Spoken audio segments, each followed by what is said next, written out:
Hello, this is Patrick, one of the Wild Guys. This is my YouTube intro with some of the Wild Guys.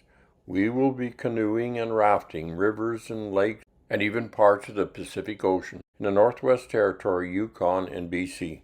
Thanks for joining the Wild Guys on Series 2. Before going on to the Nahanni River, first we're going to go on a guided tour out to the Tufa Mounds, which is the biggest in the world that is on permafrost. But that tour is tomorrow, so we're pitching our tent and staying overnight here. The tents are all up now, and we're getting ready for a good night's sleep. There seems to be lots of wildlife up here. This is a firebox that we fabricated for the trip. I expect it will be useful and very handy, but we're going to have a good spot to camp tonight. I'll show you a number of the animals that made their home in the Nahanni National Park and some of the other areas in the Northwest Territories and the Yukon where we did a lot of canoeing. Some of them we would have seen when we were on the Yukon and other parts of northern British Columbia. What we've did is we've taken some of these on our trips, other ones we've added in just to show you the type of animals that you would see there. These are the animals that you could see in the Nahanni National Park. You see the range there right now with the mountains in Nahanni. Just upriver from Nahanni Butte, I walked into the community of Nahanni Butte. There was all kinds of buffalo sign there, and so we added the buffalo in as well. Yet another record. The Nahanni is the most northern population of mountain goats. This will not include all of the animals, but most of the animals, not too many of the birds, but certainly covered the mosquitoes as well. There was quite a few of them up there. The trappers and the prospectors of early times always talk about the mosquitoes as one of their biggest challenges besides lack of food. This year in 2003, between Dease Lake and Telegraph, most of these mosquitoes all chewed on me. Good news, looks like the same crew that we started off with. This will be our first breakfast on the Nahanni. We're having breakfast here, and then we're going to prepare and take some stuff with us because we're heading up to the Tufa Mounds on a guided tour. Well, after the first night's sleep in the morning, we got Billy and Mark making breakfast. I kind of like mine just sort of medium, you know, with the right amount of milk and everything. Medium milk? Yeah. We've seen a couple wildlife this morning. I think they were called mosquitoes. Doug is checking out all his mosquito gear. Any mosquitoes over there, Doug? There's a few. Few? We're all rummaging around now, getting ready for our guided tour up to the Tufa Mounds. There's Jim. We're on our journey up into the high mountains, looking for grizzly bears and moose and deer and all kinds of different things. But we find this beautiful lake down here. It's called Emerald Lake. We didn't see any deer in the park, but I hear that mule and whitetail are here. Okay, this is Nahanni 2007. And this is our guide taking us through here. What are we going to see over here? The Tufa Mounds. Okay, the Tufa Mounds. Okay. Hello. Hello. Where are you from? Belgium. Belgium. Belgium. Yes. Hey. Yeah. For Belgium. Yes. Another from Belgium. Yes. Another one. Another one from Belgium. And another one. All our countries here. Okay. Are you from Belgium too, John? Belgium. Oh, sorry. I could be. Canada. Kelowna. Kelowna. Hey, John, where are you from? Hey, Victoria, that beer crap place. Vancouver Island. Vancouver Island. Yeah, we're going to secede from. Port Simpson? Okay. Vancouver. Vancouver? The only place, Vancouver, Vancouver, okay. among others. Okay, and there's the lake. I think they're leaving me behind, so I better go. There's the guys going up over the hill. I wish I was up there. Yeah, they're settled up in the apartment. Okay. There's been some questions about how the lakes have been formed. So if you can imagine the landscape gradually on a slope towards the South Nahanni River. And We're getting it smartened up here. yeah, And then there's the water table that runs underneath. So the ground's slanted on slope, and so is the water table. And as the water's filtrating through the substrate, it's pulling the finer sediments through the coarser sediments, and making these nice piping sinkhole lakes. And there's some really good examples here of Emerald Lake. And there's another little sinkhole over there. There's no water in it. And we walked along a little ridge down in this lower part. So You're not listening, Jim. The sinkhole action on both sides happening there. So they call this pseudo-karst. Well, we're up on top of a hill, We do some fuel hauls out here. looking down a hill. You hear me breathing hard because I'm running ahead to get some of these shots or staying behind and then having to catch up. But I'm out of shape as well. Tufas. I don't think any of us have been on tufa mounds before. Certainly nothing this size. There's Jim. Hi, Jim. Are you looking at the tufas? Right around the tufa mounds, we noticed it was quite a moose habitat. We seen quite a number of tracks on the trail. They're having some fairly intellectual conversations over here. Over here, guys, there's a nice little spot. Okay, this is the group I got to put up with today. Quite a lot. We even got some guys from Belgium. Hey, you guys from Belgium, put your hand up, eh? Okay, if I got everybody. Nobody step back. Just looks like a mule train, doesn't it? Ann is doing a good job informing all these tourists about the tufu mound. Between either federal government, territorial government. These guys are going to try and pull these other guys across the river. On our way to the tufu mounds, we come across a little river. We took a boat and used it on an angle like a reaction ferry, and it powered us across the river.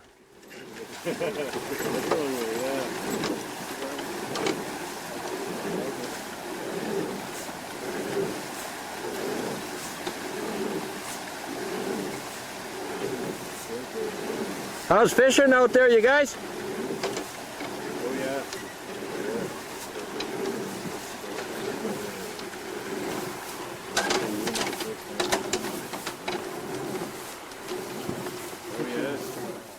This is how we ferry the boat across the river. Works well.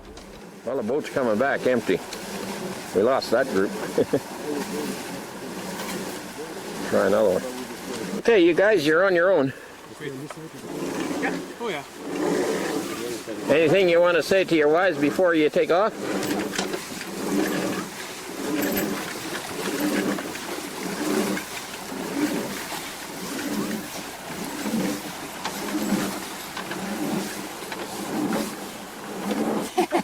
It's a smaller grimace. Now, this is the last group, so if we left them out in the middle for a little while, it's okay. Okay, we're bringing the last group across.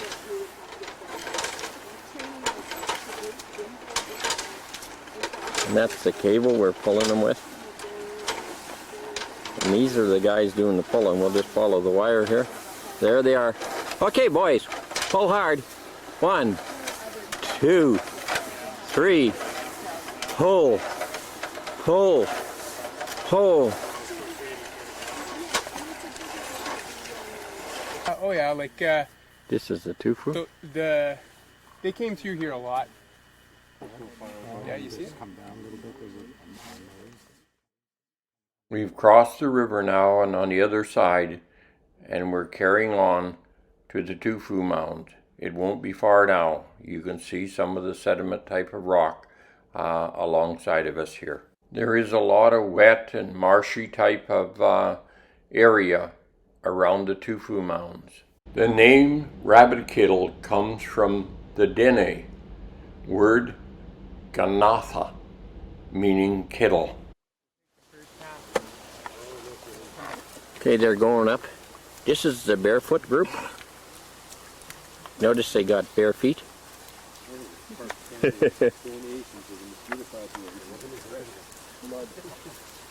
See them going up on the tufu.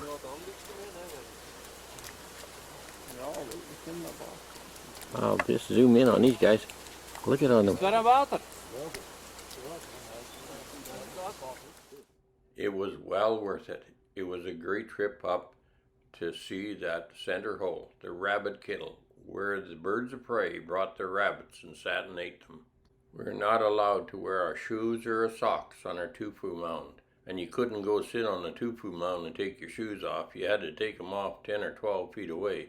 And when you got feet as sensitive as mine, walking through the bush in bare feet is not that pleasant. The hot water comes up through the core that you've seen there, and it comes up about 6,600 feet down in the earth, and comes up through a fault, and that's how the water gets up to the top there. The water or spring water is rich in dissolved minerals from the limestone, such as calcium carbonate. The pools were formed after the end of the last glacial period, some 10,000 years ago, when the continental ice caps retreated. So I guess we are not just getting retreated ice today. We got it before as well. That's strange. We didn't have an industrial revolution back then.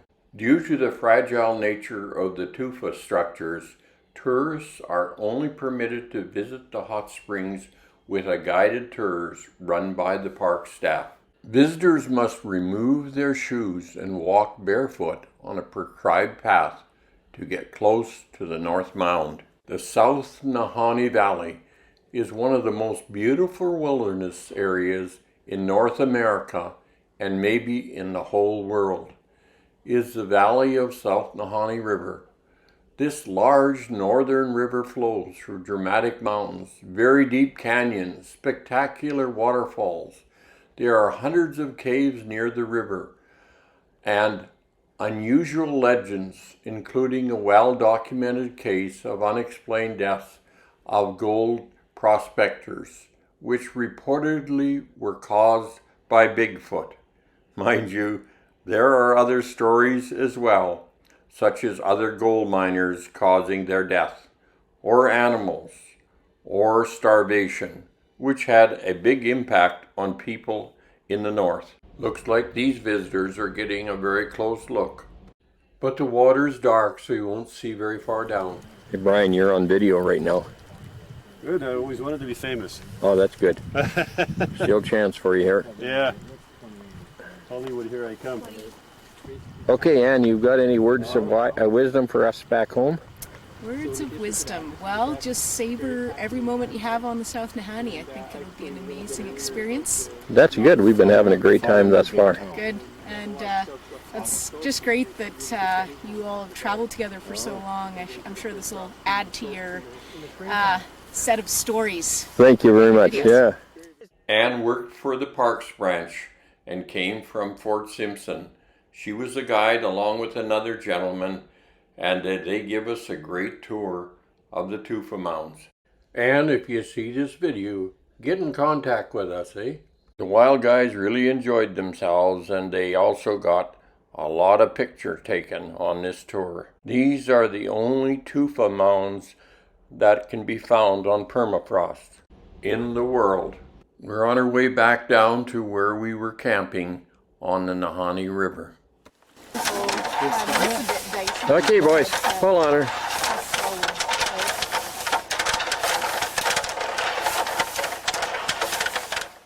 This is like a reaction ferry where we're allowing the current to force the boat across the river. It actually worked out very well for us. Oh, this is a lot easier walking downhill. The Nahanni River is below us. Normally I wouldn't take a picture of these guys, but look at the backdrop behind. That's beautiful, isn't it? Yeah. This is the Nahanni Lake? Rabbit Kettle Lake. Okay. Parks Branch guide gave us some good information. Grizzly bears only generally have one cub there because of a lack of salmon and food area. That's great. We won't have to eat as many tourists now. We trust that our raft will hang together to get us down to Nahanni Butte. This is our second provincial park employee that provided us with enormous amount of information on the South Nahanni. There's the Tufu Mound off in the distance. Just a glance over our shoulder as we leave. We won't forget this particular tour that we had. Sadly, this will probably be the last glance we have of the Tufu Mounds. It's nice to know that the birds of prey will be able to sit by the Tufu Mound with their catch and eat it in a very warm setting, and also one of great beauty. We've seen a lot of eagles and also quite a few moose as well. Well, we're back from our once-in-a-lifetime trip to the Tufu Mounds at the Rabbit Kettle. I'm going to be at our campsite now. We hate to leave all the natural beauty that we've seen and is here, but we've got to put our raft together now, and we've got to start down the Nahanni, and we understand there's a lot more to see. I'm just bringing down the last of the gear, and John is taking the movie for me. This will be the first time we put our raft together. I wonder what surprises we're going to have and pieces we're going to be missing. The Parks Branch has certainly provided us with some nice facilities. We're just looking at some other people heading down the Nahanni River now. There was a lot of excitement. This is where we found that the rented raft we had, to put the rack on, we had a 1/4-inch ratchet. It was all rusted out. We had to take it apart and put a little rock inside of it to lock it so it would turn the socket to make it go, but we made her work. I was just bringing some more stuff down to the raft before we left, and a moose walked out, and I missed the first part of it, but I caught the last. So it was a good view we had here. Now I'm going to turn it over to Mark to narrate this moose going across the river. Okay, Pat, you are going to go crazy here. We've got a big moose right out in front of us. He just walked right by us out into the water. I'm just going to try and zoom him in. I don't know how to do it right. Moose have hollow hair, so they will actually float in the water, so they're good swimmers. So this moose is not in any danger. Oh, I'm going to zoom in on him, Pat. I'm going to zoom in on him, and he's just sitting right there, right in the middle of a sandbar in the river. So he's sitting in right there, Patty. You're just going to love this. He's heading across the river. He took a little swim, and he went by us right there. He's right out in front of us. There he is. He's just sitting there right now. Well, we're going to have to leave the moose. He's going to be okay. He's a good swimmer. It's not like he's going over to Virginia Falls. He's just heading for the other bank. Okay, we're going to have to leave the moose. One last look to make sure we didn't leave anything behind or anybody. And believe it or not, we are about to launch into the Nahanni River. The adventure is going to begin. We flew in yesterday on a huge plane. We've now got a huge, huge, huge boat. We've got rub-a-dub-dub, 8 men in a tub. Wave, boys, for all the people. Which one's rub-a-dub? I think there's about 8 rub-a-dubs. Gotta move slower.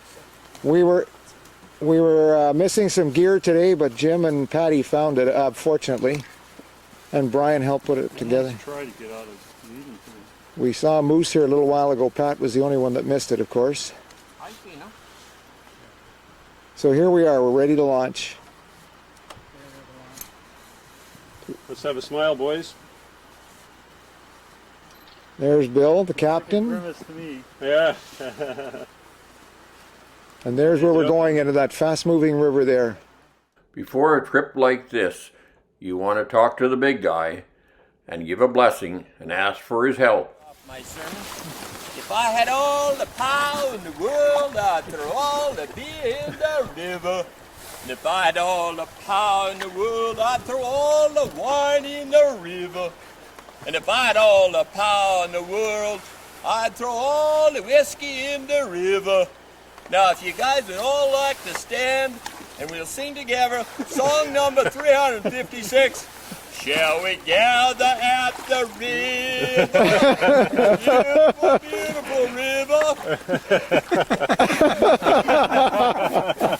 Now we're gonna get that river. Beautiful, beautiful river. All right. So we're gonna get the big guy. Help me out any way you can, and if you got anything left over for the other guys, I guess that's okay too. Talking about me, Pat? Oh, yeah, and you too. Some people are beyond it. Pat, is the blessing over? We are blessed. Blessed. I'm feeling blessed. The people on the other shore are all standing there watching. Oh, yeah. It didn't take long after the blessing, and yes, we looked up, and there was the hand of God, ready to help us. Look at John, really focused on that hand up above. I had to borrow that hand from another part of the Nahanni, but I just had to fit it in here. Keep the camera ready and hopefully dry as well. We flew into Kettle and are going down the Nahanni River. This would be considered canyon number 4 that at Virginia Falls. Then you get into canyon number 3. Then canyon number 2, where all the mysterious deaths took place. Then after that, you got it, canyon number 1. Those are the 4 canyons that we travel. There are many legends and stories about the Nahanni and those who came before us. We'll let you know about a few of them. But first, let's not get ahead of ourselves. We aren't at the Virginia Falls, even though you see them in the background. We're just leaving Kettle. The first canyon you'll see will be number 4. I'm just going to zoom in on this Venture Smart cap. There she goes. Actually, his cap looks better than the rest. There's the Venture Smart. Okay, that's about the only smart thing we have there. We got the rest of the crew in the back. And that's the lakes. We're just leaving Kettle back there behind. We're on the Nahanni River, giving her. Actually, the only one rowing is Jim, but that's okay. I'm the only guy with 2 oars in the water. This is myself. I have a wet suit on and also wet socks and everything like that. It was extremely warm. Even I had a hoodie over my face that went down and sealed around the wetsuit. But the only thing is, you had to be very careful that you didn't wear this in the warmer weather. You'll become dehydrated quite fast. Just showing you when I have the hood on. Very, very warm. Well, back to the wild guys and the Nahanni River. Looks like John's down for the count. She's a tough trip. Hard going, but John's pulling through. Whoop. Barely. And there's Doug over there.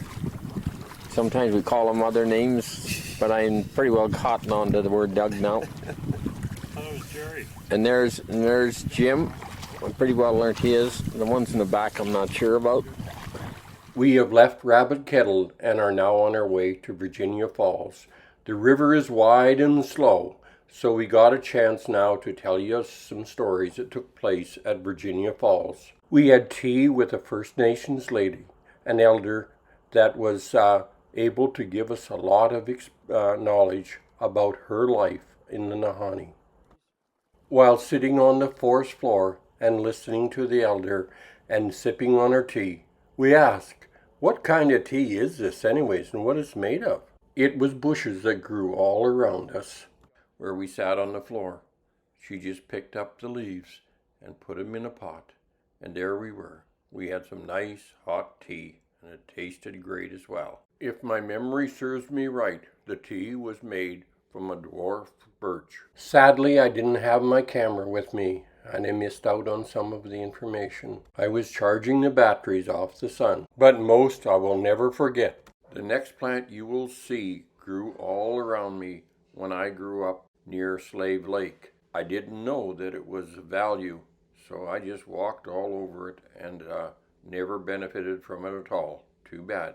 I could have had a lot of free cups of Labrador tea. I asked her about what the impact was on her life after the white people came in and set up the Hudson Bay Post, and I believe it was called Fort of the Forts at that time, but later on Fort Simpson. The first item that she said had a major impact on their life was when the government come in, run off their medicine men, or they run away themselves to protect themselves, and they never seen them again.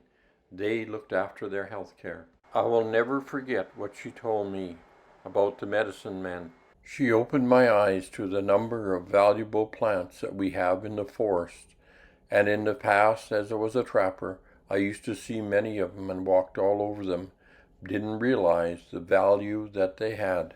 As we sat having tea with her, I asked her what she made her tea from. She reached down on the forest floor and picked up some bushes and showed us what she made the tea from. She also said, don't drink too much of the tea or you'll be running for the bushes really fast. Sounds like it would work good for constipation. The second thing she said was that she used to travel with her parents up and down the Nahanni each year. And one year her mother come to her and said, you can't come anymore, daughter. You are going to be taken away and put in a boarding school. I can't imagine the government coming and saying, I'm going to take your children away. She lost her parents. She also told me about the negative effect it had on her life, and not until very later on in her life was she able to try to help others because she was dealing with her own issues. She worried about the generation that followed her, the fact that their lifestyle had changed and there was no real economic development in the area to provide a living for them. She also talked about the difficulty in having them set up their own business because she said that electricity was extremely high in that area. We sat on the forest floor as we talked to her and she made us a pot of tea. And I said, wow, this is good tea. What did you make it from? And she reached beside her, picked up some bushes that she had used. I gotta say, has greater knowledge about survival in the wilderness than you will learn from any academic institution. It is sad to see our elders pass on because they take so much knowledge with them. We want to capture as much as we can while they're still with us. She also told us not to drink too much tea because I guess it would be a bit of a laxative and we would be paddling hard and fast to get to shore in case of emergency. So we listened to her. Her drugstore grew all around her. I grew up near Lesser Slave Lake with the Cree. I wasn't Cree, but I did have a little bit of Mohawk and Cherokee within me. The 1 hour that I spent with this elder was priceless. I will never forget that, even though I don't have it on video. Okay, back to the Nahanni and our trip to Virginia Falls. In 1947, author Pierre Berton was sent by the Vancouver Sun to cover the North. He, along with his pilot, Russ Baker, flew up the Headless Valley. You'll notice that the mountains near Kettle are not that high mountains. It's when you get down further that you will start to see the very high mountains and also the big steep canyons. This part of the Nahanni is very wide and the water is moving very slow. Actually, we had to do a lot of paddling to be able to make it down to the Virginia Falls. But from there on, the water speeded up and everything changed. Okay, I guess we got some grizzlies here. Oh, there's a whole herd of them. There's about 5 of them. What are they? Grizzlies. 1, 2, 3, 4. Look at the little guy They're go. just looking at us. So we have to record this and notify the warden. So we have to record this and notify the warden. Holy shit. The parks warden told us that the bears, grizzly bears in the Nahanni don't have the luxury of getting the salmon like they do along the coast. So normally they only have 1 cub. Well, in this case, we found that they had 3 cubs and they will stay with the mother up to 3 years. You may think that a 3-year-old bear is not that dangerous, but the juvenile bears, like the 3-year-olds, are the ones that you really got to be careful with. The claws on a grizzly bear can grow out so they're about the same length as your fingers are. I never had the chance to try and measure one though, but I think they are. The grizzlies can eat up to about 90 pounds of food a day. I really didn't want to be part of their diet, so we have to be careful. Okay, Billy's got control right now. Absolutely. How you doing, Bill? Under control. Under control? We're going downstream. We're going to bring Series 2 to a close, and we'll be starting Series 3 the next time. We've still got a long ways to go from Rabbit Kettle down to Virginia Falls. So we'll look forward to seeing you on the next trip. Make sure you join us on Series 3. There's going to be some very exciting things take place, and things are going to start to heat up from Virginia Falls on. No more slow water. Watch for the wild guys on Series 3, continuing down the Nahanni. Watch for Patrick and the wild guys that you've seen on the intro, and come with us on Series 3 down the Nahanni. See you then.